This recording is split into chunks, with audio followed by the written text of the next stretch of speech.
Singkatnya, Fang membawa Lian pergi ke rumah Bibi Kun. Lokasinya cukup jauh, namun Fang tidak menyerah dan terus menggendongnya. Karena bagaimanapun juga, nyawa Lian tidak akan bisa bertahan lama.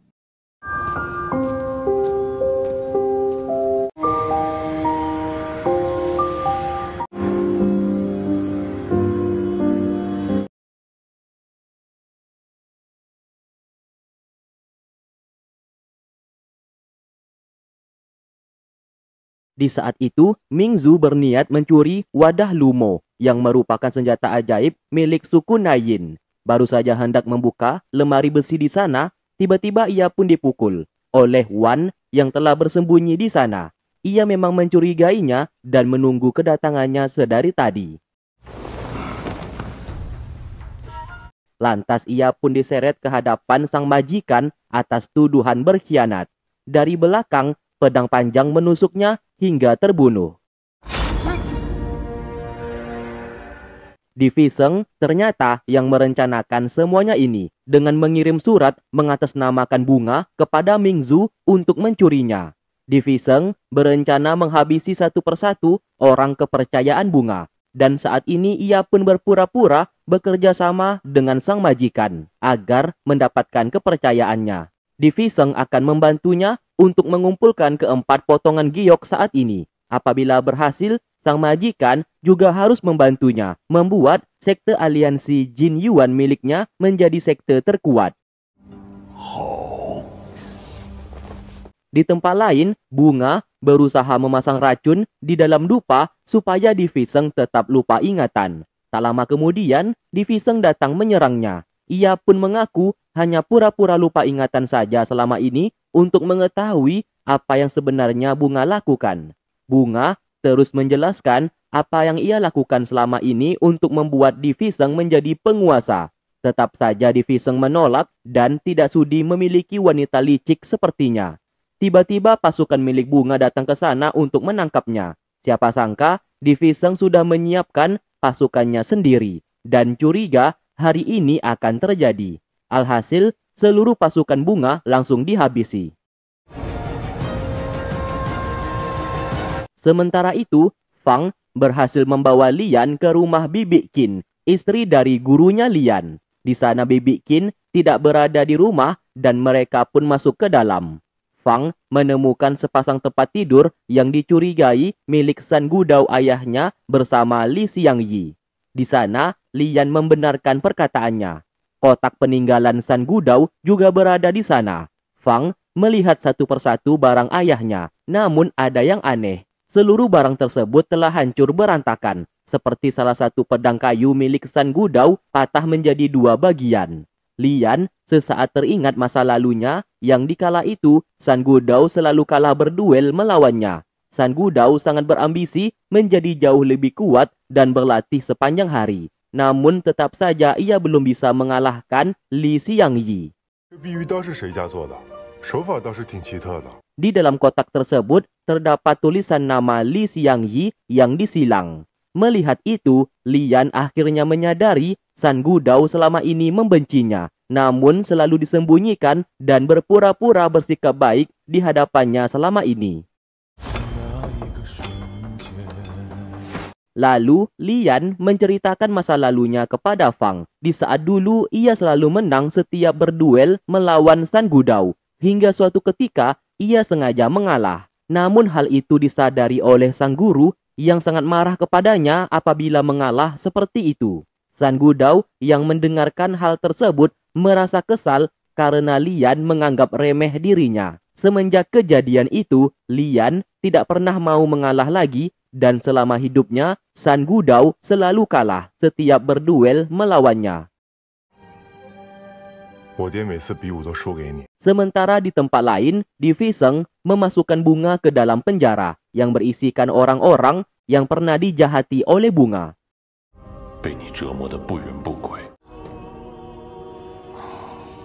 Setelah itu, Di Viseng mendapatkan informasi kalau Lian sedang sekarat dan dibawa oleh Fang ke suatu tempat untuk mengobati racunnya. Di Viseng yang mengetahui hal itu segera meminta pasukannya di sana untuk mendapatkan bunga Wang Chen Apapun yang terjadi, Lian tidak boleh sampai mati. Singkat cerita, mereka berdua berhasil bertemu dengan Bibi Qin. Tentu saja Bibi Qin yang melihat kedatangan Li Xiangyi menjadi sangat senang. Setelah mengetahui ia mengidap racun teh biru di tubuhnya, Bibi Qin berencana mengeluarkan racun tersebut menggunakan tenaga dalamnya. Lian tiba-tiba menolak. Ia tahu Bibi Qin bukan mengeluarkan racun di tubuhnya, melainkan memindahkannya ke tubuhnya sendiri. Apabila dilakukan, maka Bibi Qin yang justru akan keracunan sampai mati. Hal itu dibenarkan oleh Bibi Qin. Namun apapun akan ia lakukan demi kesembuhannya. Baru saja hendak melakukan teknik pertukaran, Lian langsung menghentikannya. Sebab ia tidak mau melihat Bibi Qin terbunuh karena dirinya. Saat keluar di hadapan Fang, Lian mengaku telah disembuhkan oleh Bibi Qin. Ia sengaja membohonginya supaya Fang tidak mengkhawatirkannya lagi. Lalu Bibi Qin menunjukkan kamar San Gudao kepada Fang. Setelah mengetahui ia merupakan anaknya, Fang yang baru saja ingin beristirahat sesaat menyadari ada yang aneh dengan bantal tersebut. Saat dilihat, ternyata terdapat sebuah kotak. Melihat keanehan isi dari dalam kotak tersebut, ia segera memberikannya kepada Lian. Saat dibaca, mereka pun sadar surat tersebut merupakan sebuah fakta tentang suku Nayin. Tertulis dengan jelas, suku Nayin memiliki senjata ajaib berupa rumput siulo, racun wusin, serangga api, dan yang terakhir, wadah lumo. Setelah kehancuran suku Nayin, keempat senjata ajaib tersebut menghilang. Wanita keturunan dari suku Nayin yang bernama Putri Suan menikah dengan kaisar terdahulu yang bernama Fang Ji. Ternyata Putri Suan sengaja menikah dengan sang kaisar supaya memiliki seorang anak yang kelak menjadi penerus kaisar berikutnya. Dengan begitu, anaknya yang akan menjadi kaisar berikutnya akan ia kendalikan untuk membangkitkan kembali suku Nayin menggunakan wadah lumo dan serangga api. Sebab kedua barang ajaib tersebut bisa menguasai dan mengendalikan semua orang. Sayangnya, puluhan tahun kemudian, kekaisaran dikudeta oleh orang lain dan semua rencananya menjadi gagal total.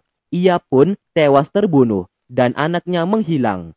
Setelah melihat isi surat tersebut, Lian bersama Fang menyadari keturunan kekaisaran saat ini seharusnya milik suku Nayin dan penerus sang kaisar seharusnya anak dari Putri Suan yang telah menghilang.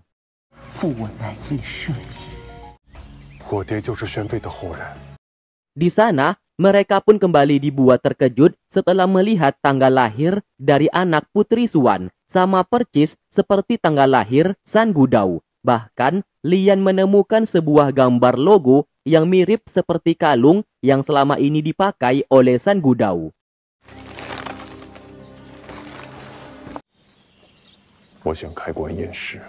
Dengan segera, mereka menggali kuburan San Gudao. Alangkah terkejutnya mereka. Mayat di sana setelah diperiksa secara teliti, ternyata bukanlah San Gudao, melainkan orang lain yang wajahnya dibuat mirip. Bahkan jubah besi yang digunakannya pun ternyata palsu.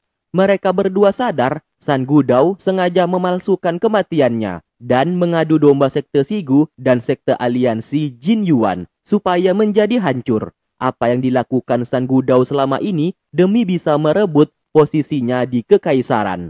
Karena bagaimanapun juga San Gudao adalah anak Putri Suan, seorang pangeran penerus di kekaisaran.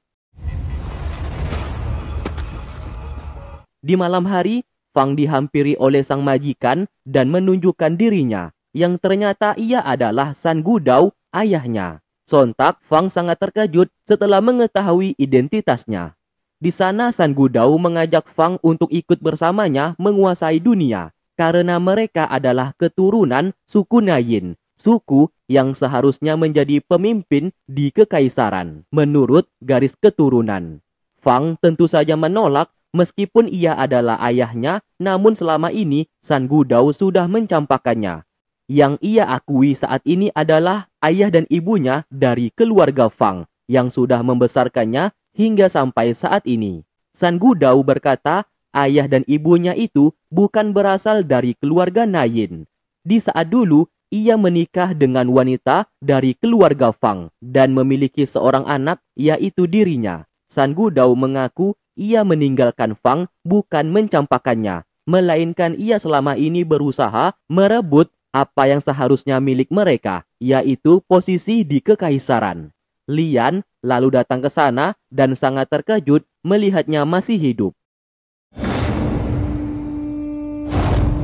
San Gudao lantas tertawa. Selama ini ia hanya memanfaatkan sekte Sigu yang diciptakan oleh Lian untuk mencapai tujuannya. Namun karena Lian sudah tidak sejalan lagi dengannya, ia pun mengadu domba sekte Sigu dan sekte aliansi Jin Yuan supaya menjadi hancur. Ia juga yang menyuruh Bunga untuk memberikan racun teh hijau kepada Yunbi supaya bisa meracuni Lian. Ambisinya saat ini adalah merebut kekuasaan di kekaisaran yang seharusnya miliknya, dan ia tidak akan kalah lagi melawan Li Xiangyi. Singkat cerita, Bunga diselamatkan oleh anak buahnya. Terlihat Bunga berhasil membunuh seluruh orang di penjara tersebut, sehingga wajahnya pun terluka. Saat ini ia akan membalaskan dendam kepada Di Fisheng yang sudah membuatnya menderita. Sedangkan Fang kembali ke rumah karena bibinya hendak menikah. Sang ibu berkata, setelah ditolak oleh Lian, bibinya itu menjadi patah hati. Lalu ia tak sengaja bertemu dengan seorang pria yang terluka. Setelah diselamatkan, bibinya jatuh hati dan memutuskan untuk menikah dengan pria tersebut. Tak lama kemudian, ayah Fang datang ke sana. Ia selama ini jarang pulang dari kekaisaran karena mengurusi banyak pekerjaan.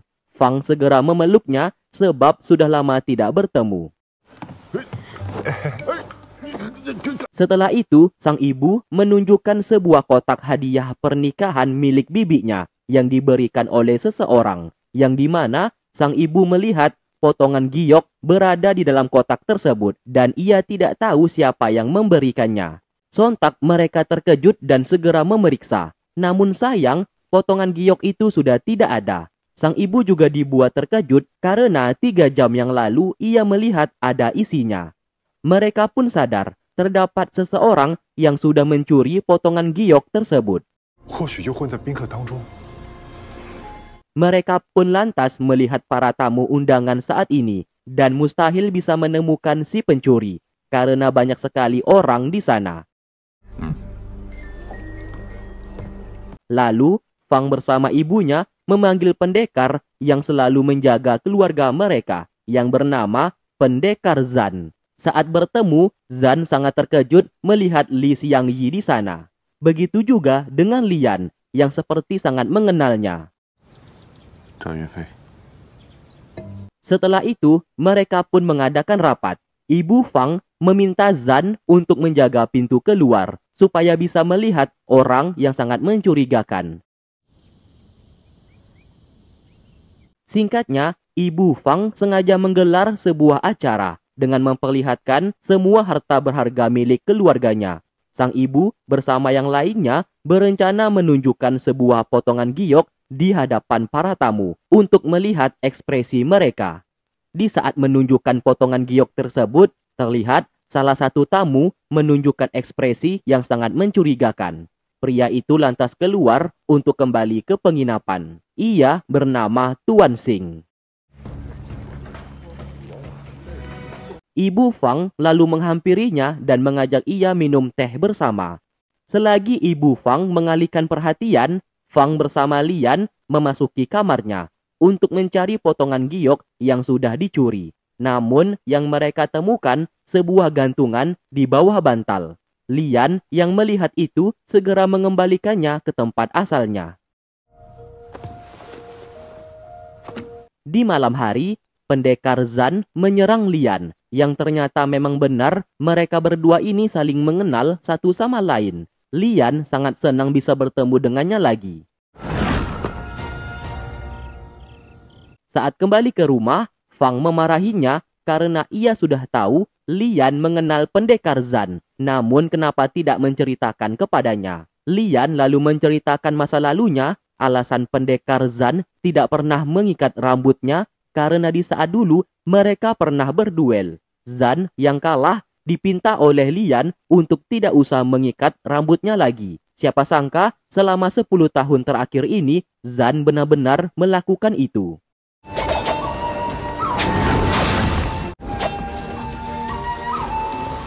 Tak lama kemudian, pasukan milik Fang yang dipinta untuk menyelidiki Tuan Xing memberikan informasi, yaitu selama ia menyelidikinya, Tuan Xing selalu membuat gambar catur di dalam kertas tersebut yang sudah dikopi olehnya.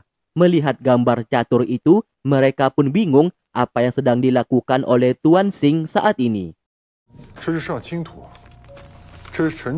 Hingga keesokan harinya, terjadi keributan yang saat dilihat bibinya Fang yaitu Xiao Feng mengatakan suaminya telah menghilang, hanya menyisakan baju dan kulit belakangnya saja. Xiao Feng mengaku ia tadi malam terlalu mabuk dan tidur di atas kasur. Saat pagi hari ia sudah melihat ini semua dan tidak mengingat apa-apa lagi. Di sana Zan mengaku ia tadi malam menjaga kamar Xiao Feng dan memastikan tidak ada satupun orang yang keluar masuk dari kamarnya selain para pelayan. Kalaupun suaminya Xiao Feng keluar, ia pasti melihatnya. Namun tadi malam suaminya itu tidak ada keluar kamar.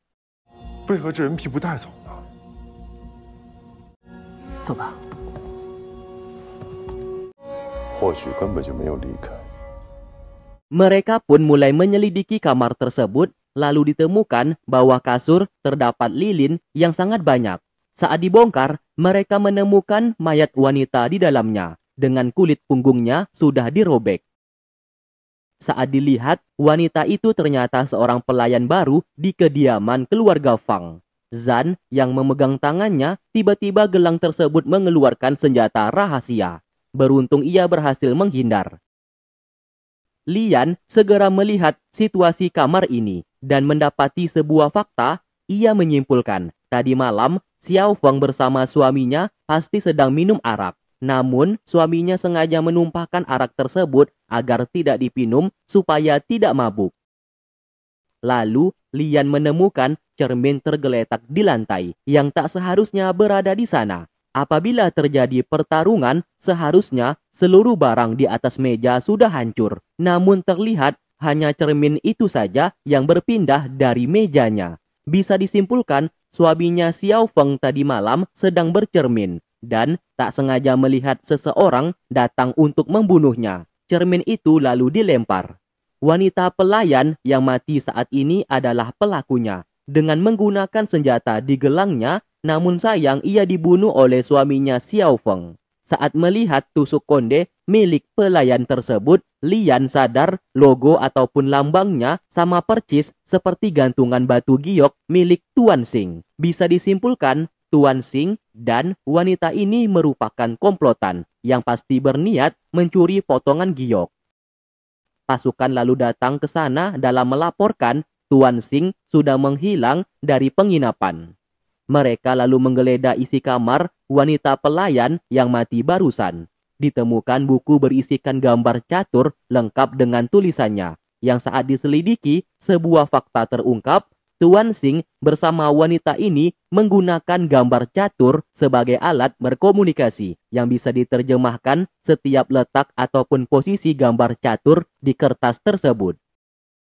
Lian segera memeriksa para pelayan yang masuk ke dalam kamar Xiao Feng pagi ini dan bertanya siapa yang berteriak saat masuk ke dalam kamar. Mereka pun tidak ada yang mengaku. Lalu saat dihitung, seharusnya pelayan ada 9 orang. Namun di sana hanya ada 8 orang saja. 1 orang pelayan sudah menghilang dan wanita itulah yang seharusnya berteriak untuk membuat kepanikan. Lalu memanfaatkan kesempatan untuk kabur. Bisa disimpulkan, suaminya Xiao Feng merupakan seorang wanita yang menyamar menjadi laki-laki. Hal itu pun segera dilaporkan kepada ibunya Fang, yang sedikit tidak percaya bagaimana bisa wanita berubah menjadi laki-laki. Lian menjelaskan terdapat sebuah teknik terlarang yang bisa mengubah seseorang menjadi laki-laki ataupun perempuan. Namun, teknik itu hanya bisa bertahan selama 12 jam saja. Pendekar Zan lalu memberikan buku catatan nama-nama para pelayan, yang saat diperiksa, Lian menemukan nama Liang Yi. Ia pun teringat nama Liang Yi pernah ia lihat di kertas catatan sejarah suku Nayin saat berada di rumah Bibi Qin. Bisa dipastikan yang menyamar menjadi laki-laki itu adalah Liang Yi. Kita pun flashback sebelumnya. Ternyata dugaan Lian benar, dikala itu Liang Yi yang menyamar menjadi laki-laki sudah hampir berubah menjadi bentuk asalnya. Lalu terlihat wanita di sana, komplotan dari Tuan Xing yang datang untuk merebut potongan giok sudah tewas terbunuh. Menggunakan pakaian dari pelayan tersebut, Liang Yi menyamar menjadi salah satu pelayan yang datang tadi pagi ke sana. Ia lalu berteriak terdapat pembunuhan yang membuat kepanikan. Memanfaatkan situasi itu, ia pun segera kabur. Lian berkata, teknik terlarang ini pasti akan menghabiskan seluruh tenaga dalam. Liang Yi pasti membutuhkan banyak air untuk merendam tubuhnya. Fang menyadari satu-satunya tempat yang banyak air berada di atas bukit. Sesaat, Xiao Feng yang telah mendengarkan percakapan mereka sedari tadi langsung pergi ke atas bukit. Dan benar saja, Liang Yi sedang bertarung melawan Tuan Xing yang ingin mencuri potongan giok darinya. Xiao Feng segera membantunya karena tidak jago dalam bela diri, ia pun dikalahkan oleh Tuan Xing. Beruntung, pendekar Zan datang tepat waktu dan berhasil mengalahkannya.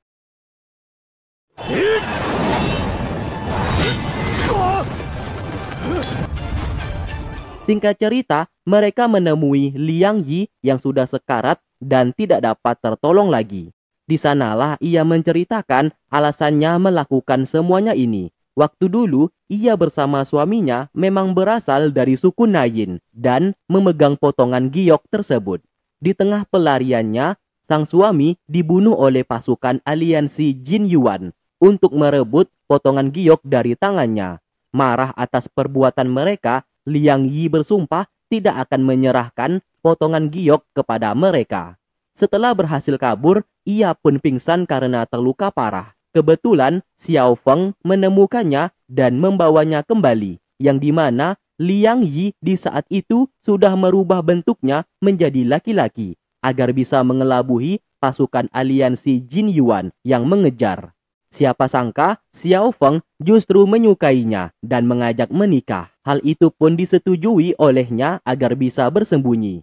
Merasa keluarga Fang orang baik, potongan giok sengaja ia jadikan hadiah pernikahan, supaya keluarga Fang bisa menyimpannya. Siapa sangka, Tuan Xing mengetahui keberadaannya dan berniat mencuri potongan giok tersebut di dalam kotak hadiah. Maka dari itu ia mengambilnya kembali sebelum Tuan Xing mendapatkannya. Ternyata selama ini potongan giok itu berada di tas kecil milik Xiao Feng. Siapa sangka barang tersebut memang benar-benar berada di sana dan Xiao Feng tidak menyadarinya. Lian Yi menjelaskan, apabila keempat potongan giok berhasil dikumpulkan, maka akan menjadi sebuah kunci untuk membuka wadah lumo yang berisikan serangga api. Serangga api itulah yang disebut senjata ajaib yang mampu mengendalikan umat manusia. Setelah menceritakan semuanya, ia pun meninggal dunia.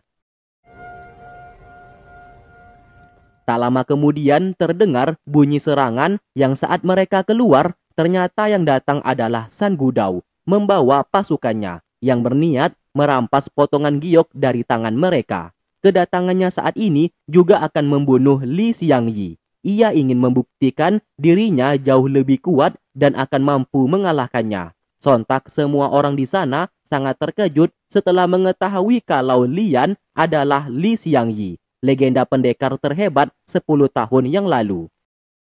Tidak ingin ada nyawa yang menjadi korban, Lian mengajak San Gudao berduel dengannya. Apabila memang benar ia sudah jauh lebih kuat. San Gudao yang merasa tertantang menerima tantangannya tersebut dan mereka pun naik ke atas bukit.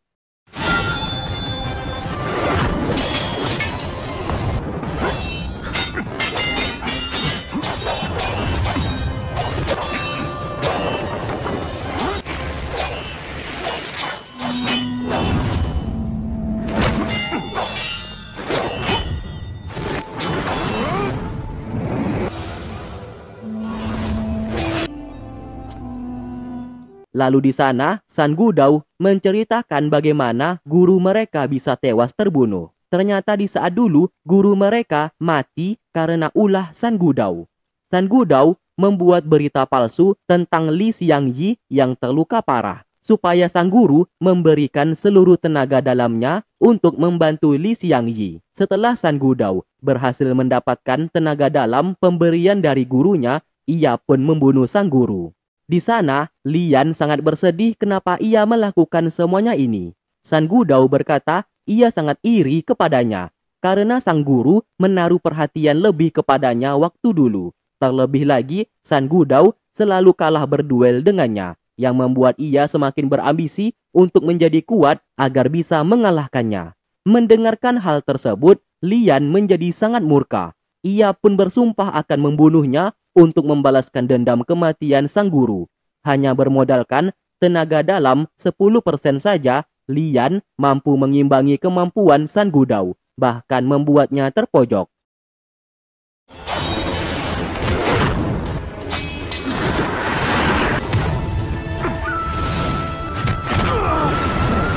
Tak lama kemudian, Fang datang membantunya. Ia pun terkejut melihat Lian terluka parah. Yang saat diperiksa, ternyata racun teh hijau di tubuhnya belum hilang. Padahal kemarin Lian berkata Bibi Qin sudah menyembuhkannya.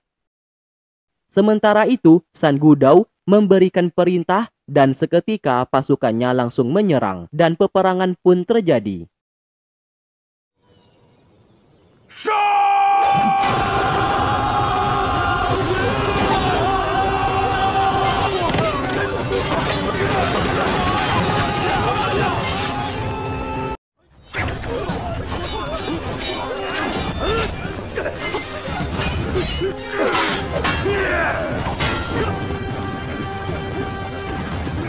Dalam peperangan itu, banyak pasukan yang terluka parah. Ibu Fang dengan segera mengaktifkan mekanisme pertahanan yang berhasil membunuh seluruh pasukan musuh.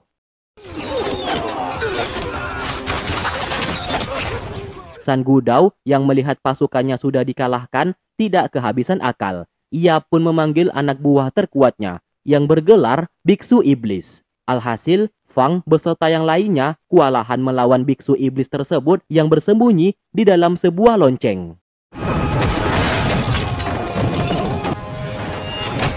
Tak lama kemudian, Lian datang ke sana dan berhasil memukul mundur biksu iblis tersebut. Siapa sangka, Di Fisheng justru menyandra Xiao Feng agar mereka menyerahkan potongan giok. San Gudao langsung menusuk Xiao Feng sebagai ancaman. Hal tersebut membuat Di Fisheng sedikit kesal terhadap tindakannya, yang seharusnya hal itu tidak perlu dilakukan. San Gudao berkata kepadanya, mereka harus kejam apabila mau mendapatkan potongan giok tersebut. Akhirnya, Fang menyerahkan barang yang mereka mau. Namun San Gudao sudah tahu potongan giok terdapat 2 buah di tangan mereka dan meminta satunya lagi. Fang mengajak pertukaran dengan menyerahkan bibinya kembali setelah ia melempar potongan giok yang terakhir. Setelah pertukaran berhasil, Lian berkata mulai sekarang ia tidak menganggap San Gudao sebagai kakak angkatnya lagi dan akan membunuhnya untuk balas dendam atas kematian sang guru. San Gudao yang tidak peduli atas perkataannya lalu mengajak Di Fisheng pergi dari sana.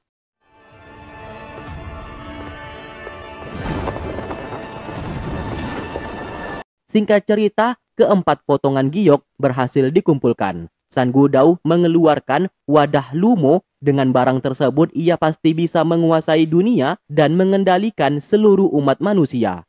Tiba-tiba Di Fisheng merebut barang itu. Selama ini ia hanya berpura-pura bekerja sama dengannya, hanya untuk memanfaatkannya saja. Melihat itu, San Gudao yang tidak ingin kehilangan potongan giok dan wadah lumo lantas mengajak pertukaran. Ia akan menyerahkan bunga wangsen yang dapat menyembuhkan racun di tubuh Li Xiangyi, asalkan Di Fisheng mau mengembalikan barang tersebut kepadanya. Di Fisheng yang melihat bunga wangsen sesaat menjadi ragu. Ia pun berjanji akan mengembalikannya setelah semua urusannya telah selesai dan menukar barang tersebut dengan bunga wangsen. Sementara itu, Lian masih bersedih setelah mengetahui kematian gurunya yang disebabkan oleh San Gudao. Ia pun bertekad akan membunuhnya. Maka dari itu ia melatih teknik pedang bayangan yang sudah lama ia tinggalkan. Meskipun menghabiskan sisa tenaga dalamnya dan mempercepat kematiannya, ia tidak peduli. Yang terpenting saat ini adalah membunuh San Gudao.